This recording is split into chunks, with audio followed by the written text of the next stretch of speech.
සියලු දෙනාටම සුබ දවසක්. ඉතින් ඔයාලා මේකට වෙලා ඉන්නේ මගේ e-shop project development video series එකත් එක්ක. ඉතින් මේ වීඩියෝ එකෙන් මම කතා කරන්නේ මගේ e-shop web application එකේ purchasing history page එක කොයි විදිහටද මම HTML, CSS, Bootstrap සහ JavaScript use කරලා design කරගත්තේ කියන එක ගැන. ඉතින් අපිට මේ විදිහට අපේ e-shop web application එකේ home page එකේ header section එකේ my e-shop කියන drop down එක වීවලා. ඉතින් මේක option අපේ කීපයක් බලා ගන්න පුළුවන්. ඒකේ purchase history කියලා option එකක් තියෙනවා. ඉතින් මම ඉදිරියේ purchase history කියන option එක click කරොත් අපි අපේ purchasing history page එකට move වෙනවා. ඉතින් අපිට මේ විදිහට තමයි අපේ purchasing history page එක view වෙන්නේ. ඉතින් මෙතන අපේ header section එක add වෙලා තියෙනවා. ඊට වගේම purchasing history කියන text එකක් add කරලා තියෙනවා. ඒ වගේම මෙතනින් order details, quantity, amount purchased, date and time කියන text add කරලා තියෙනවා. ඒ වගේම මෙතනින් මම one කියලා add කරලා තියෙනවා.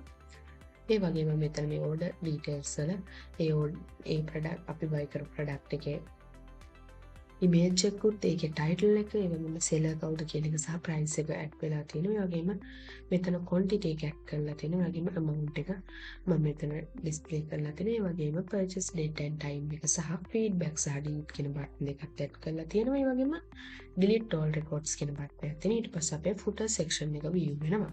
ඉතින් ඔය විදිහට තමයි අපේ purchasing history page එකේ design එක අපිට view වෙන්නේ. අපි බලමු කොයි විදිහටද මම මේක හදාගත්තේ කියලා. අපි යන් අපේ කෝඩ් එකට ගියොත් ඔයාලට බලා ගන්න පුළුවන්. ඔයාලට මම පෙන්නුවා මෙතන අපේ home page එකේ.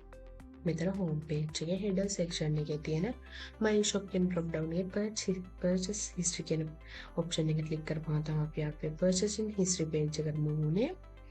ඉතින් මේ විදිහට මෙතන මම my shop කියන drop down එකේ purchase history කියන option එකේ anchor tag එකේ href එක විදිහට purchasing history.php file එක add කරලා තියෙනවා. ඒ හින්දා purchasing history.php file එකට අපි move වෙනවා. ඉතින් purchasing history.php file එක මේ විදිහට තමයි මම හදාගෙන තියෙන්නේ.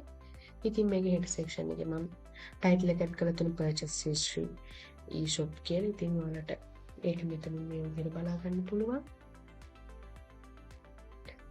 ඊට පස්සේ මම මෙතනින් අපේ bootstrap.css ෆයිල් එක ඒ වගේම bootstrap icon ගන්න ඒ ෆයිල්ස් ඒ වගේම අපේ style.css ෆයිල් එක ලින්ක් කරගෙන තියෙනවා. ඉතින් මම style.css ෆයිල් එක ලින්ක් කරගෙන තියෙන්නේ මට css code add කරගන්න ඕනේ ඉන්නේ. ඒ වගේම bootstrap.css ෆයිල් එක ලින්ක් කරගෙන තියෙනවා. ඉතින් මේක responsive විදිහට තමයි මම හදාගෙන තියෙන්නේ. ඔයාලට මම responsive කරලා පෙන්නන්නම්.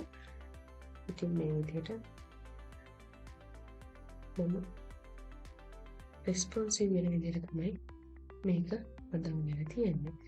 ඉතින් මේක මේ විදිහට අපිට responsive වෙනවා බලා ගන්න පුළුවන්. ඉතින් මේක responsive කරන්න මම bootstrap කියන CSS framework එක තමයි use කරලා තියෙන්නේ. ඉතින් අපේ shop web application එකේ CSS framework එක විදිහට මම bootstrap කියන CSS framework එක use කරන්නේ. ඒ හින්දා මම bootstrap.css file එක link කරගෙන තියෙනවා.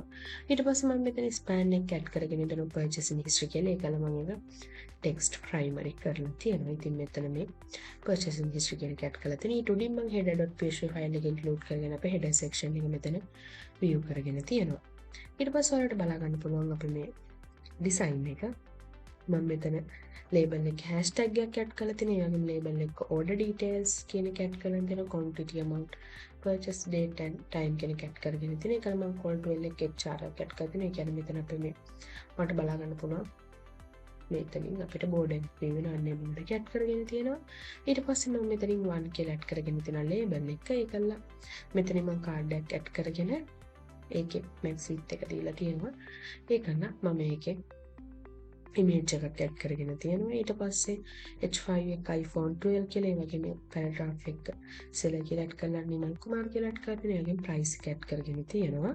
ඊට පස්සේ මෙතනින් අපේ quantity එක view වෙන එක add කරගෙන තියෙනවා. මම quantity එක ඒ වගේම amount එක මම add කරගෙන තියෙනවා. මෙතන call to large string එක 2 විදිහට set කරන්න මේ විදිහට add කරගෙන තියෙනවා. ඒ වගේම date එක add කරගෙන තියෙනවා. ඒ වගේම මෙතනින් මම feedback කියලා button එකක් add කරගෙන තියෙනවා සහ delete කියලා button එකක් add කරගෙන තියෙනවා. ඉතින් මේ feedback කියන button එක මේ විදිහට අපිට click කරලා අපේ feedback window එක view වෙනවා. ඉතින් මේ විදිහට ඒ ෆීඩ්බැක් වින්ඩෝ එක view වෙනවා. ඉතින් මම ඒක ඔයාලට පෙන්නන්නම් කොයි විදිහට මම හදාගත්ත කියලා. ඉතින් මේ ෆීඩ්බැක් කියන බටන් එකේ on click එකේදී මම add feedback කියන ෆන්ක්ෂන් එක කෝල් කරලා 1 කියන එකේ පාස් කරලා තියෙන එකල add feedback කියන ෆන්ක්ෂන් එක මම මෙතනින් හදාගෙන ඒකේ පැරමීටර් ලිස්ට් වල අර id එක අරන් තියෙනවා. ඒකල මම feedback model කියලා variable එකක් හදලා document.getElementById feedback model plus id කියලා මේක catch කරලා අපි feedback කියන variable එක store කරගෙන තියෙනවා. ඒකල bootstrap.model new bootstrap.model.feedback එක add කරලා m එකට set කරලා ඒකල මම මෙතනින් global variable එකක් හදලා තියෙනවා m කියලා ඒකල m.show කරලා තියෙනවා. ඉතින් මෙතන අපි මේ feedback model කියන id එක add කරලා මම හදාගත්තේ මේ model එක. ඉතින් මේ model එක view කරන එක තමයි ඒ අපේ add feedback කියන function එකෙන් කරන්නේ. ඉතින් මේ model එකේ ඔයාලට බලා ගන්න පුළුවන් අපේ h5 එක මම add feedback මම මේ model එක ඔයාලට පෙන්නන්නම්. මේ විදිහට add feedback කියන එකත් ඒ වගේම අපේ close button එක තියෙනවා. ඊට පස්සේ type එක add කරන label එක ඒ වගේම මෙතන input radio buttons add කරලා label වල add කරලා positive nature negative කියන එක ඒ වගේම user email එක කියලා label එක add කරලා ඒ වගේම input field එක add කරන user email එක type කරන්න. ඒ වගේම feedback කියලා label එක add කරලා text area එකක් add කරලා තියෙනවා. ඒක නම් මෙතනින් close සහ save feedback කියන button එක add කරලා තියෙනවා. ඉතින් ඔය විදිහට තමයි අපේ feedback model එක design කරගත්තේ. ඉතින් ඔයාලට මේ දැන් view වෙන්නේ මොකක් හරි product එකක් මේ purchasing history page එකේ තියෙනවා. ඒ කියන්නේ මේ user මේ log වෙලා ඉන්න user product එකක් purchase කරලා තියෙනවා නම් එයාට purchasing history page එක view වෙන විදිය. මෙයා මොකක් හරි product එකක් purchase කරලා නැත්තම් ඒ කියන්නේ මේ user product එකක් purchase කරලා නැත්තම් එයාට empty view එකක් view වෙන විදිහට තමයි මම හදාගෙන තියෙන්නේ. ඉතින් මේ විදිහට අපි මම ඔයාලට empty view එකක් add කරලා පෙන්නන්නම්.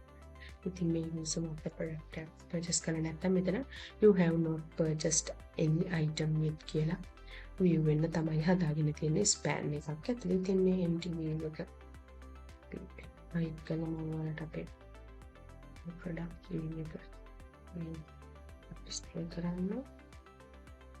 ඉතින් මේ දැන් අපිට product එකක් purchase කරලා තියෙනවා නම් purchasing history page එක view වෙන්නේ. ඉතින් ඔය විදිහට තමයි මම මගේ eShop web application එකේ purchasing history page එක HTML, CSS, JavaScript සහ Bootstrap use කරලා design කරගත්තා. ඉතින් මේ වීඩියෝ එකත් එක්ක එකතු වෙලා හිටපු ඔයාලට thank you so much. අපි අපේ ඊළඟ වීඩියෝ එකෙන් හම්බෙමු.